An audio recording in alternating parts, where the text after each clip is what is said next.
त्रैकाल दृष्टा भव्य जीवों के तारनहार शासनेश प्रभु श्रमण भगवान महावीर स्वामी के चरणों में कोटि कोटि वंदन। दीन दुखियों के मसीहा, करुणा के सागर, परम पूज्य गुरुदेव श्रमण सूर्य मर्दर केसरी श्री मिश्री जी महाराज साहब के चरणों में कोटि कोटि वंदन। पाठ पर विराजमान परम श्रद्धेया, परम विदुषी, मधुर व्याख्यानी, सरल मना पूज्य गुरुजी महाराज साहब के चरणों में कोटि कोटि। धर्म प्रेमी बंधुओं, शीलवती माता बहनों, आज आपके सामने श्रीमद उत्तराध्ययन सूत्र के 3 अध्ययनों का मूल वांचन हुआ, 10वां, 11वां और 12वां। क्योंकि कल और परसों 2 दिन अस्वाध्याय, पूनम और एकम की, और कल चंद्र ग्रहण भी है, इसलिए कल और परसों अस्वाध्याय रहेगी और अस्वाध्याय काल के अंदर मूल का वांचन नहीं होगा। तो आज आपके सामने विवेचन तो केवल 10वां अध्ययन, जिसका नाम है द्रुमपत्रक, इसका ही विवेचन किया जाएगा और कल और परसों 11वें और 12वें अध्ययन का वर्णन चलेगा, विवेचन चलेगा। किसी ने कहा कि जिनवाणी ही कल्याणी है, जिनवाणी ही कल्याणी है, आज महावीर नहीं है मगर उनकी वाणी है। जिनवाणी ही कल्याण करने वाली है। आज हमारे सामने साक्षात प्रभु महावीर नहीं है, लेकिन प्रभु महावीर का प्रतिनिधित्व करने वाली उनकी यह जिनवाणी है।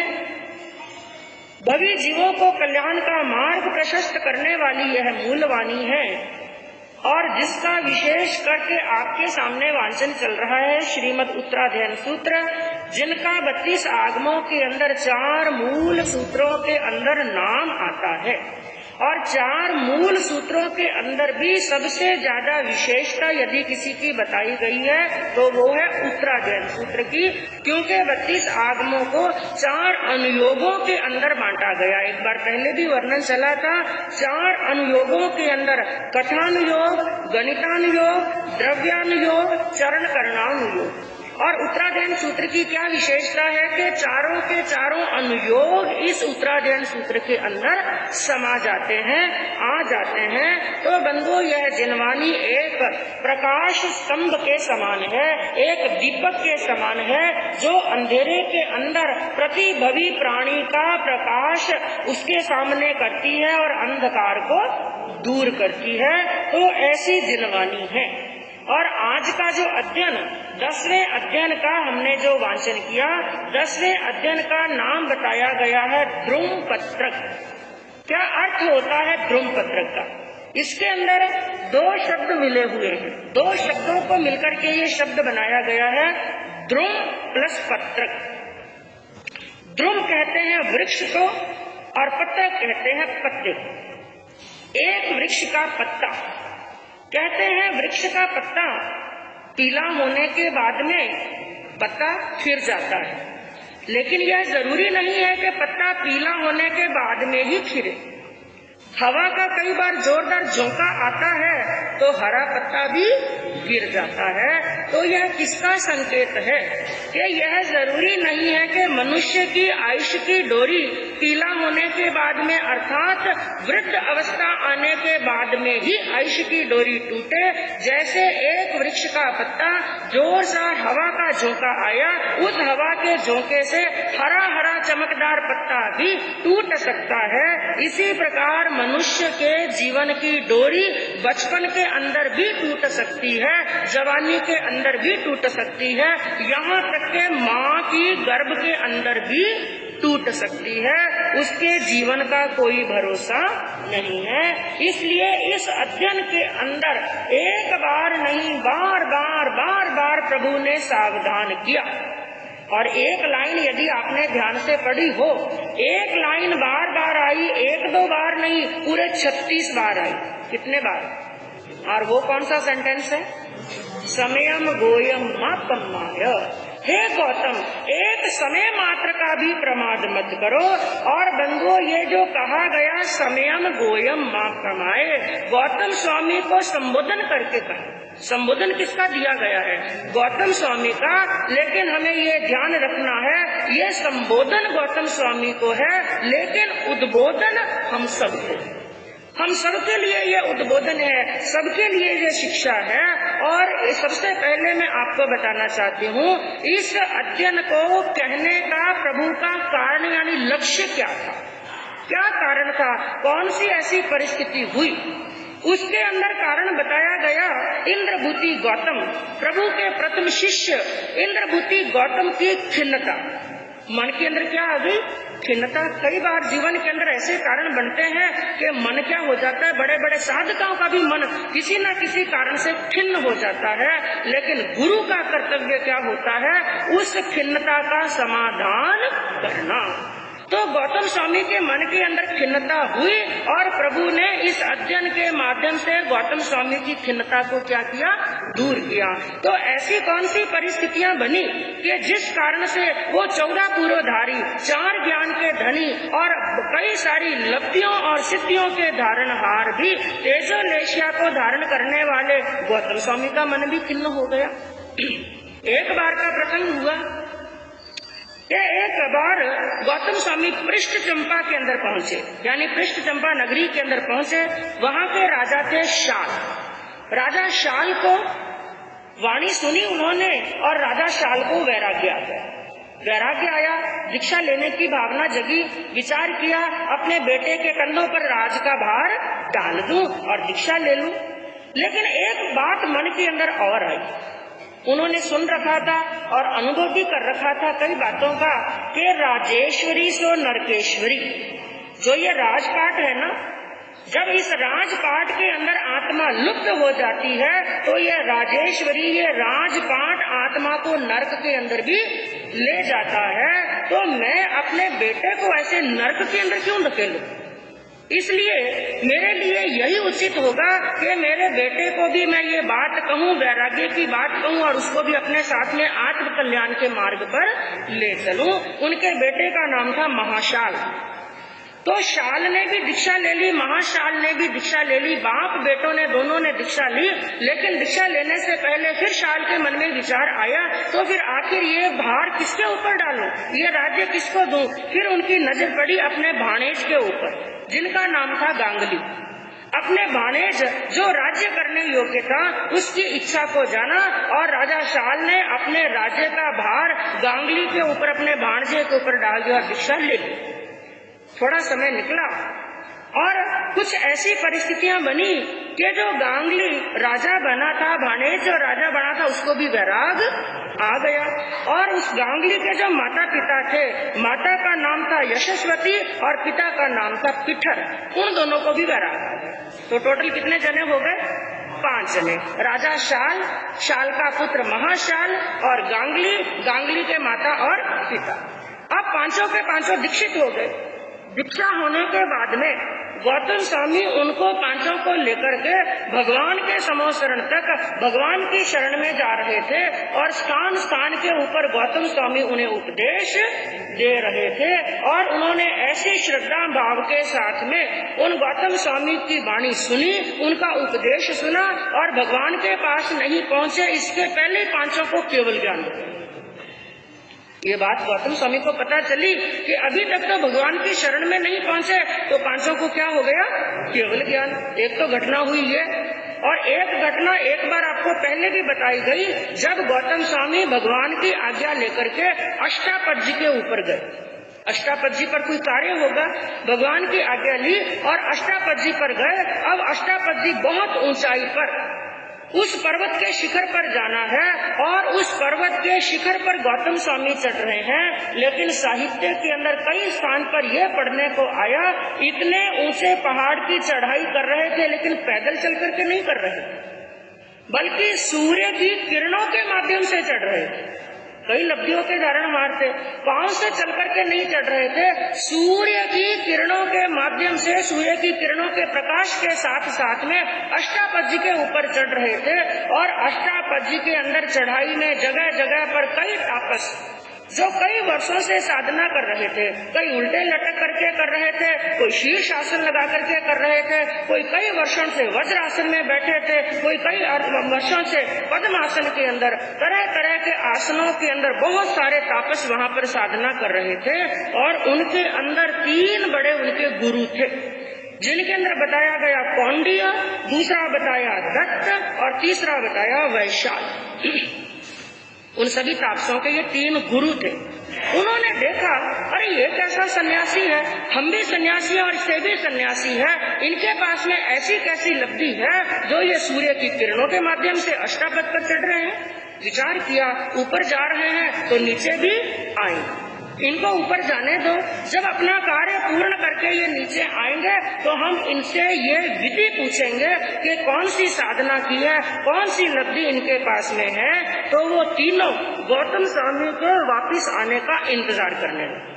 जब गौतम स्वामी वापिस आए तो उन्होंने गौतम स्वामी को रोका और उनको इस लब्धि के बारे में, सिद्धि के बारे में बोला, लेकिन गौतम स्वामी ने उनको जिनवानी का उपदेश दिया, तरह तरह का उपदेश दिया और अहिंसा का धर्म समझाया, सत्य, आचार्य, ब्रह्मचर्य का नियम समझाए और जिनवानी का उपदेश दिया। और बंधु, उन तीनों को वैराग आ गया और तीनों गुरुओं को वैराग आया और तीनों के 500 शिष्य, कुल मिलाकर के 1500 संत बने। 1500 ने एक साथ में दीक्षा ली और कई वर्षों से उनकी साधना चल रही थी, कईयों के कई महीने की तपस्या चल रही थी। अब दीक्षा होने के बाद में उनका कराना पारना, और कितने मुनियों का पारना कराना, 1500 मुनि हो गए। 1500 मुनियों का पारना कराना। गौतम स्वामी पारना लेने के लिए गए और पारना लेकर के आए और सबको एक लाइन में बिठा दिया। 1500 ही मुनियों को एक लाइन में बिठा दिया पारना करने के लिए। लेकिन मुनियों ने क्या देखा, पारना कराने के लिए गौतम स्वामी के पास में क्या है, एक छोटी सी पात्री के अंदर खीर है। खीर कितनी सी पात्री के अंदर, छोटी सी पात्री है, छोटी सी पात्री के अंदर खीर है और मुनि कितने हैं, 1500। हंसी भी आने लगी, विचार भी करने लगे, अरे भाई इतनी छोटी सी पात्री से ये 1500 मुनियों को कैसे पारना करा देंगे। लेकिन अद्भुत चमत्कार देखिए, और गौतम स्वामी ने उस खीर के अंदर अपना अंगूठा डुबोया, और उस पात्री को झुका करके सभी के पात्र के अंदर खीर डाल रहे हैं, मुनि पारना कर रहे हैं। 1500 के 1500 मुनियों ने पारना कर लिया, लेकिन खीर वैसी की वैसी। इसलिए आप लोग हर रोज बोलते हैं कि अंगुष्ठे अमृत बसे लब्धि तना भंडार, श्री गुरु गौतम समरिये मनवांछित फल दाता। जिनके अंगुष्ठ के अंदर ऐसी लब्धि थी तो 1500 मुनियों को पारना कराया, और पारना कराने के बाद में आगे आगे गौतम स्वामी चल रहे हैं और पीछे पीछे 1500 के 1500 मुनि चल रहे हैं। और रास्ते में चलते चलते भगवान के अतिशयों का वर्णन करने लगे, उनकी वाणी के अतिशयों का वर्णन करने लगे, समोसरण का वर्णन करने लगे, भगवान के 1008 लक्षणों का वर्णन करने लगे गौतम स्वामी, और 1500 मुनि सुन रहे। इस श्रद्धा भाव से सुना कि समोसरण का, भगवान के अतिशयों का वर्णन सुनते सुनते 500 मुनियों को केवल ज्ञान हो। गौतम स्वामी को कुछ मालूम नहीं इस बात का। 500 मुनियों को केवल ज्ञान हो गया और आगे चले। समोसरण आया, समोसरण की वो दिव्य छटा देखी, देवलोक से भी ज्यादा सुंदर उस समोसरण को देखा। तो समोसरण को देखते ही दूसरे 500 मुनियों को केवल ज्ञान हो गया। अब चढ़ रहे हैं समोसरण की सीढ़ियां, समोसरण की सीढ़ियां चढ़ रहे हैं, इधर उधर देख रहे हैं, बाग बगीचे देख रहे हैं, और चलते चलते भगवान की सभा भी आई और समोसरण की सीढ़ियां चढ़ते चढ़ते बाकी के 500 को भी क्या हो गया, केवल ज्ञान। और गौतम स्वामी उनको बता ही रहे हैं अभी तक इस प्रकार वो मंडप भूमि होती है, ऐसे भगवान देशना देते हैं। इस कोण में साधु साध्वी बैठते हैं, इसमें श्रावक श्राविका बैठते हैं। जैसा वर्णन आपके सामने किया गया वो तो बहुत थोड़ा संक्षेप के अंदर वर्णन किया, तो गौतम स्वामी उनको बता रहे हैं। और मुनियों की सभा के बारे में भी वर्णन आता है बंधुओं। जहाँ पर समोसरण के अंदर मुनियों की सभा लगती है, उसके अंदर पहली पंक्ति के अंदर केवल ज्ञानी बैठते हैं, दूसरे में मन परिज्ञानी बैठते हैं, तीसरे में अवधि ज्ञानी। वहां पर भी एक एक पंक्तिबद्ध बैठते हैं। तो गौतम स्वामी वर्णन कर रहे हैं, ऐसी धर्म सभा होगी, ऐसी मंडप भूमि होगी, तो उस भूमि के अंदर ये मुनि बैठते हैं। लेकिन तुम सब मेरे पीछे पीछे आते जाना। मैं जैसे भगवान को वंदन नमस्कार करूं, तो मेरे पीछे आकर के तुम भी भगवान को क्या करना, वंदन करना, दक्षिणा करना और प्रदक्षिणा। ऐसे बोलते बोलते गौतम स्वामी आगे चल रहे हैं, पीछे पीछे मुनि आ रहे हैं, केवल ज्ञानी आ रहे हैं। लेकिन उन्होंने देखा कि केवल ज्ञानियों के बैठने की सभा आ गई। जैसे ही केवल ज्ञानियों के बैठने की सभा आई, 1500 के 1500 पीछे मुड़ने उस केवल ज्ञानियों की सभा के अंदर जाने लगे। वो तो सब जान रहे हैं, केवल ज्ञान का प्रकाश हो गया। गौतम स्वामी जब भगवान महावीर तक पहुंचे और उन्होंने पीछे मुड़कर के देखा, पीछे एक भी। गौतम स्वामी ने मन में क्या सोचा, कितना समझाया, ठेठ अष्टापद से चल करके यहाँ तक उनको लेकर के आया। इतना दिन हो गए मुझे समझाते समझाते, और यहाँ पर आकर के उन्होंने क्या कर दी, गलती कर दी। ऐसा चिंतन मन में आया तो भगवान ने कहा, गौतम केवल ज्ञानियों की असाधना मत करो। गौतम स्वामी ने सुना केवल ज्ञानियों की, हाँ गौतम, उन 1500 के 1500 को क्या हो गया है, केवल ज्ञान। तो वो केवल ज्ञानियों की सभा के अंदर चले गए हैं। तो ये बात सुनी तो गौतम स्वामी के मन में बड़ी खिन्नता हुई। अरे ये क्या, मुझे इतने वर्ष हो गए दीक्षा लिए हुए, मैंने उन 5 को दीक्षा दी, भगवान तक पहुँचे नहीं, उनको केवल ज्ञान हो गया। इन 1500 को मैंने दीक्षा दी, भगवान तक अभी पहुँचे नहीं, इनको क्या हो गया, केवल ज्ञान। और मैं अभी तक क्या हूँ, छदमस्त का छदमस्त रह गया। ऐसी खिन्नता हुई। उनकी खिन्नता को जान करके, देख करके प्रभु ने समझाया, कहा, हे गौतम, केवल ज्ञान कोई तुमसे दूर नहीं है। केवल ज्ञान तो तुम्हारे चारों तरफ चक्कर काट रहा है, केवल ज्ञान तो प्रकट होने के लिए तैयार है। लेकिन हे गौतम, जो तुम प्रमाद कर रहे, कौन सा प्रमाद कर रहे थे? हाँ, प्रमाद केवल आलस को नहीं कहते हैं, हाँ, मोह कर रहे थे। क्योंकि प्रमाद भी प्रभु ने 5 प्रकार के बताए, मद, विषय, कषाय, निद्रा और विकट। ये 5 प्रकार के प्रमाद हैं और तुम प्रमाद कर रहे हो। हे गौतम, इस प्रमाद को छोड़ दो, जो तुम्हारा मेरे प्रति मोह है। जब तक ये मोह रहेगा तब तक तुम्हें केवल ज्ञान होने वाला नहीं। मैं आपसे कहूं, क्या ये उपदेश केवल भगवान ने गौतम स्वामी को दिया? सबके लिए दिया। एक चिंतन करने की बात है, एक मनन करने की बात है। गौतम स्वामी को मोह था किससे?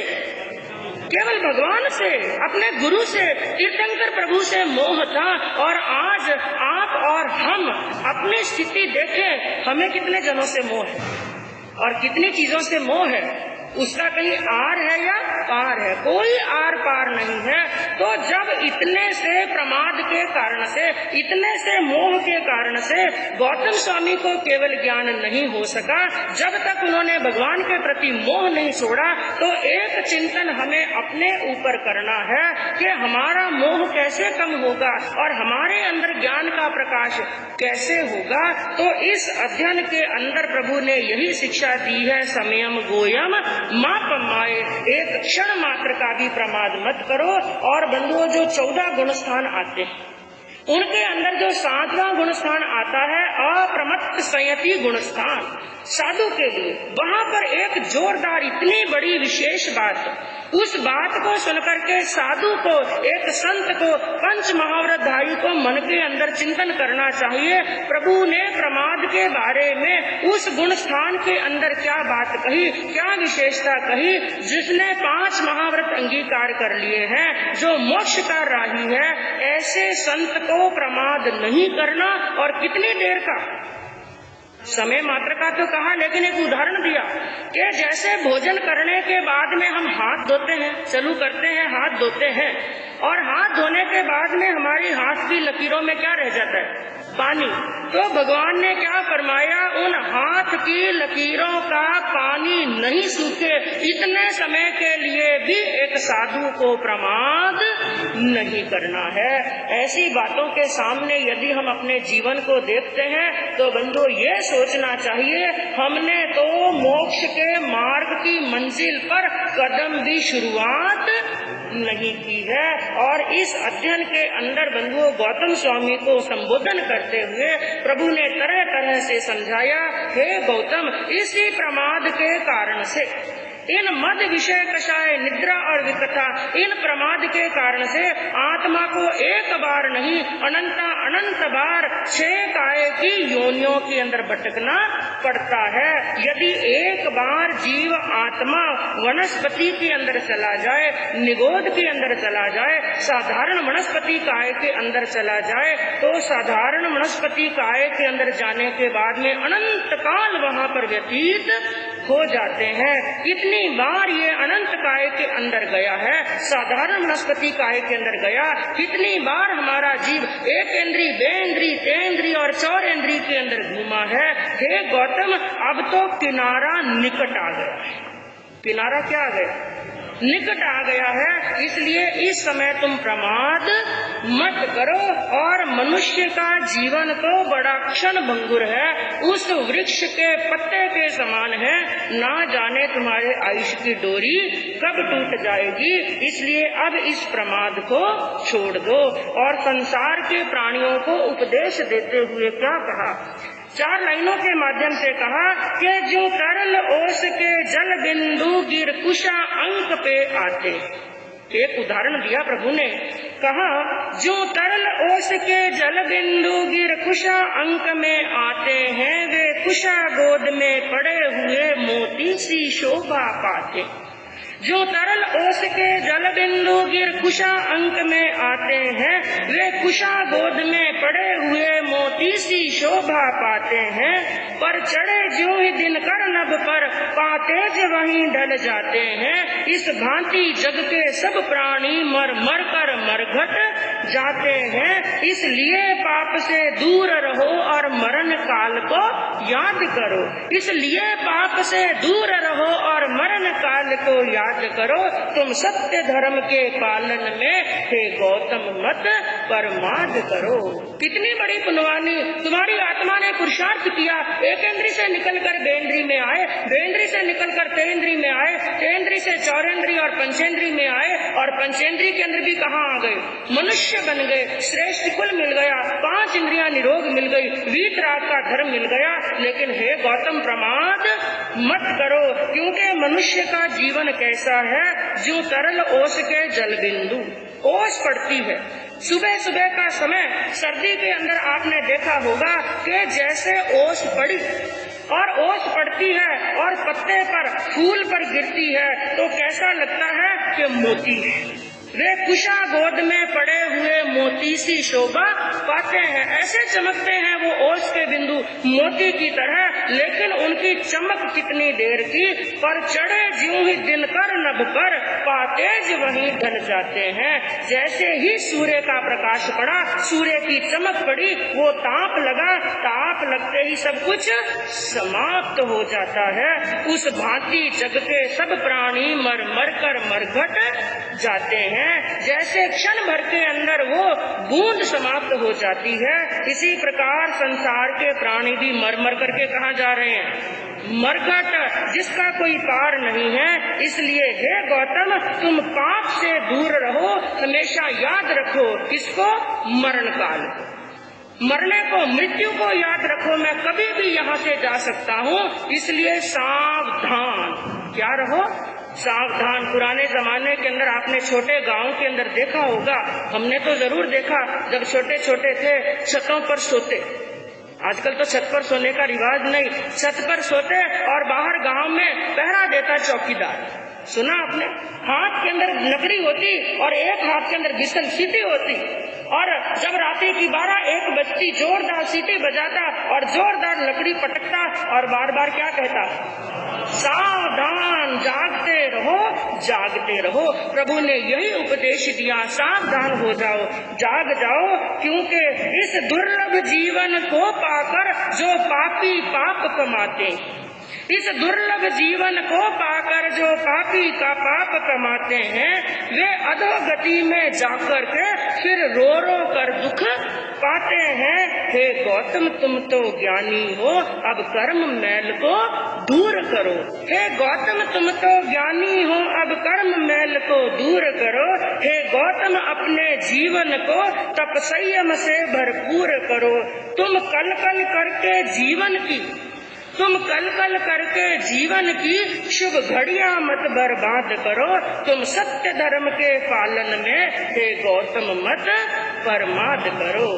कल कर लूंगा, धर्म का कार्य कल कर लेंगे, समाई कल कर लेंगे, दान कल कर लेंगे, धर्म की आराधना कल कर लेंगे। हे गौतम, तुम तो ज्ञानी हो। और ये उपदेश हम सबके लिए भी है, हमारी बड़ी पुनवानी है। संत बार बार उस चौकीदार की तरह जगा रहे हैं, जिनवानी हमें जगा रही है कि अपनी आत्मा को तप से और संयम से क्या कर लेना है? भरपूर कर लेना है। और जो आज शुभ घड़ियां हमें प्राप्त हुई हैं, अनमोल अवसर प्राप्त हुआ है, इसको प्रमाद के अंदर नहीं खोना है। क्योंकि प्रतिपल हम अपने शरीर की क्या स्थिति देख रहे हैं? आज ये मनुष्य का शरीर भी मिला, हम प्रतिपल किसके नजदीक जा रहे हैं?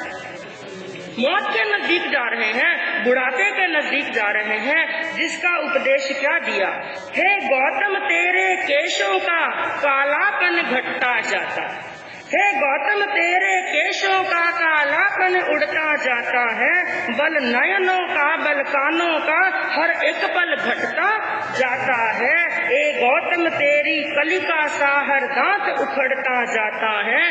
तन सुंदर कोमल पर देखो, यह चला बुढ़ापा आता है। इसलिए पाप से दूर रहो और मरण काल को याद करो। तुम सत्य धर्म के पालन में हे गौतम मत परमाद करो। तेरे देखते देखते तेरे सिर के ऊपर जो केश थे, काले काले बाल थे, क्या हो गए? सफेद हो गए। बल नयनों का, बल कानों का, और ज्यादा काला, हाँ, और ज्यादा काले हो गए।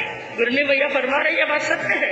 सफेद नहीं हुए, और ज्यादा काले हो गए। लेकिन याद रखना, कृत्रिम काम कृत्रिम ही रहता है, और वो सत्य का घर है, उसको वहाँ पर हमारा असत्य चलने वाला नहीं। हम मौत को धोखा देने का कितना भी प्रयास करें, क्योंकि जैसे ही बाल थोड़े से सफेद होने लगे, बड़े होशियार है आप लोग, मनुष्य बड़ा होशियार है, थोड़े से बाल सफेद होने लगे, इतने जोरदार काले कर दिए जो ओरिजिनल काले भी नहीं थे, उससे भी ज्यादा काले कर दिए। मौत को धोखा देने का प्रयास किया। लेकिन याद रखना बंधुओं, मौत को अच्छे अच्छे भी धोखा नहीं दे सकते हैं। बल नयनों का, बल कानों का, नयनों का बल कम पड़ रहा है, कानों की शक्ति कम पड़ रही है, और कलिका से ये तुम्हारे बत्ती सी बड़ी सुंदर, बड़ी मजबूत बत्ती सी थी, ये भी एक एक करके निकल रही है। तन सुंदर कोमल पर देखो, यह चला बुढ़ापा आता। कितना सुंदर तन था, कितना मजबूत, कितना बलशाली तन था, इसके ऊपर धीरे धीरे क्या आ रहा है? बुढ़ापा। और याद रखना, बुढ़ापा सबसे पक्का मित्र, हाँ, बुढ़ापा सबसे पक्का दोस्त है। जब आता है तो साथ में लेकर के जाता है। तो बुढ़ापा आ रहा है, इसलिए पाप से दूर रहो और मरण काल को याद करो। तुम सत्य धर्म के पालन में हे गौतम मत परमाद रखो। और 2 लाइनें कहकर के अपने वक्तव्य को विराम दूंगी। और अंतिम के अंदर और प्रभु ने क्या शिक्षा दी? तुम मोह माया के बंधन को, तुम मोह माया के बंधन को हे गौतम अब तो तोड़ चुके।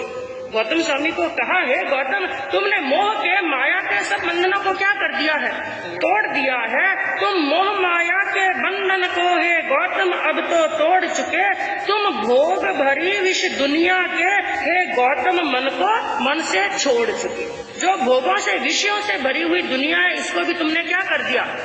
तोड़ दिया है। सब राजे और महाराजे तेरे चरणों में है पड़े हुए। त्याग से बढ़कर के ना कोई राजा है, ना महाराजा है और ना ही चक्रवर्ती है। सब राजे और महाराजे तेरे चरणों में है पड़े हुए। हे गौतम, तुम तो संयम के उत्तम मार्ग पर चढ़े हुए। हे गौतम, तुमने ऐसा मार्ग ले लिया है जिससे कोई मार्ग और कोई मार्ग श्रेष्ठ और उत्तम मार्ग नहीं है। हे गौतम, तुम तो संयम के उत्तम मार्ग पर चढ़े हुए, जो कमल नदी का अंगों से ना कीचड़ को लिपटाता। कैसे बनो?